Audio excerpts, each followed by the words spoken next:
কেউ নেই। তারপর একটা বড় একটা বুড়ি বের হয়ে এলো। ওর একটা বড় আর একটা লাঠি ছিল। বুঝতাম আমি আম্মু জিনিসও কিনছে, আমারও জিনিস কিনছি, চকলেট জিনিস কিনেছি। তারপর সব নিয়ে সব আমার খাবার নিয়ে নেন, আটা আর চিনি নিয়ে নি। তারপর ঘর মধ্যে চল, ঘর তো অনেক বড় ছিল। ও ওই বুড়ি তার সাইডে, বুঝছো, গহাটা ছোট ছিল। ও বুড়িতে মাথাটা উঁচু করে, ভিতরটা বড় ছিল কিন্তু বাইরেটা ছোট ছিল দেখতে। তারপর তারপর কি, তারপর বাসে যায়, সেই জনকের দোকান থেকে আমার কিছু দরকার যে কিনে খাবার সব কিনে নিয়ে আম্মু কিছু আম্মু ছাদে পাঠিয়ে দিবে খাবার কিনে। তারপর বাসে যাচ্ছি। তারপর আমার কাছে একদম এখন বলো, কি বলো, কি বলবো? আমি বুড়ি গল্প বলতে আচ্ছা, বুড়ি গল্প বলে লাঠি দুটোই দেখবো। তুমি বুড়ি গল্পই বলো। আচ্ছা।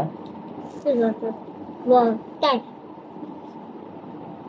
আমাদের নবীজিকে চিনো? হযরত মুহাম্মদ সাল্লাল্লাহু আলাইহি সাল্লাম, হুম আমাদের নবীজি একটা পাহাড়ের উপর যখন থাকতো তখন একটা বুড়ি ছিল। হুম সে বুড়িটা নবীজিকে পছন্দ করতো না। নবীজি যে রাস্তাতে যেত, বুড়িটা না প্রতিদিন ওই রাস্তাতে খেজুরের কাঁটা দিয়ে রাখতো, যাতে করে নবীজির পায়ে কাঁটা ফুটে যায়, যে যেন নবীজি কষ্ট পায়। প্রতিদিন বুড়িটা একই কাজ করতো। প্রতিদিন প্রতিদিন যে রাস্তাতে আমাদের নবী যাবে সে রাস্তাতেই সে কাঁটা দিয়ে রাখবে। প্রতিদিন মনে করো একই ভাবে চলতে চলতে একদিন আমার নবী দেখলো কি তার রাস্তাতে কোনো কাঁটা নাই।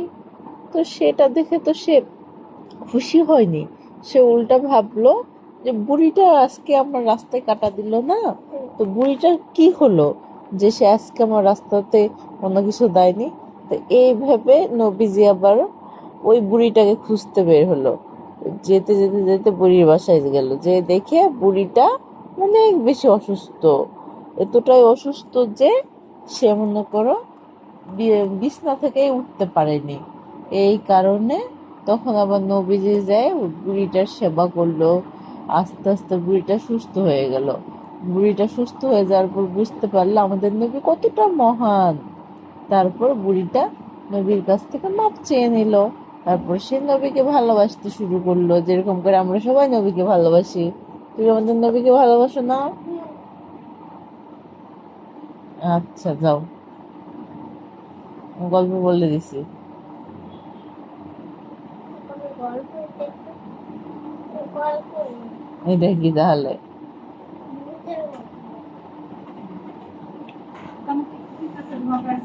না গল্প শেষ? হুম। কি নতুন নাটক শুরু করছে দুজন, প্রতিদিন গল্প করা হয়, হ্যাঁ?